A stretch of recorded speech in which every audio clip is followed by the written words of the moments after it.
Annabella. The old village by the river was known for its silence at night. People locked their doors before the sun disappeared, whispering old warnings about a cursed woman named Annabella. Children were told not to wander near the abandoned manor at the edge of the forest. Some laughed at the tales, but no one dared to test them after dark.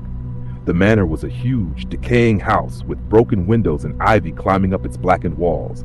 It had stood there for centuries, untouched, unclaimed, yet alive in the whispers of the villagers. They said Annabella had lived there long ago, a woman who practiced strange rituals, a woman who had sold her soul for beauty that never faded. When the villagers turned against her, she vanished into the house, never to be seen again. But her voice, they said, still floated through the air on stormy nights. Daniel, a young traveler passing through, did not believe the story. He had heard fragments of it at the tavern, accompanied by shaking heads and frightened eyes, and he thought it was nothing but superstition. He wanted adventure, proof that fear was just an illusion. That night, against the barkeeper's desperate warning, Daniel set out toward the manor. The path was overgrown and the air thick with fog. The deeper he walked, the quieter the world became, as if even the crickets and owls were afraid. When he reached the house, the gates creaked open on their own. He smiled nervously, telling himself it was the wind, though the trees stood still around him. Inside, the house smelled of damp wood and ashes. The walls were lined with portraits of a beautiful woman, dark eyes, pale skin, lips curved into a faint, knowing smile. Each portrait was slightly different, but the woman was always the same, Annabella. The silence pressed down on him until he heard it, a soft humming from upstairs. His heart skipped. Someone was here. Against his better judgment, he climbed the stairs. The humming grew louder, like a lullaby sung through a closed mouth. At the end of the hallway, a door stood ajar, candlelight flickering inside. He pushed it open slowly. There she was. A woman sat before a cracked mirror, brushing long black hair that shimmered even in the dim light. Her reflection smiled at him before she turned her head. Her face was flawless, untouched by age, exactly like the portraits. "Who are you?" Daniel asked, though his throat was dry. The woman's lips curved. "I am Annabella. You have come to see me." He froze. "That's impossible. You should be dead?" She interrupted, her voice smooth as silk. She stood and stepped closer. Her beauty was unreal, but her eyes were bottomless, black voids pulling him in. "Death does not touch me, but loneliness, that is eternal." Daniel backed away, but the door slammed shut behind him. The candle flame surged higher, shadows stretching across the walls.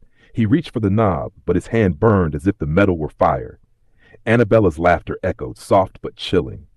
"You came because you do not believe," she whispered, circling him like a predator. "So you will stay until belief consumes you." Suddenly, the walls seemed to breathe, the floorboards pulsing beneath his feet. Faces appeared in the wood and wallpaper, twisted, screaming faces of men and women frozen in agony. Their mouths opened wide, but no sound escaped. Daniel's chest tightened. What happened to them?" "They wanted to leave," she said, her voice almost tender. "But no one leaves me." She reached out, her cold fingers brushing his cheek. His vision blurred, the room spinning. He saw flashes.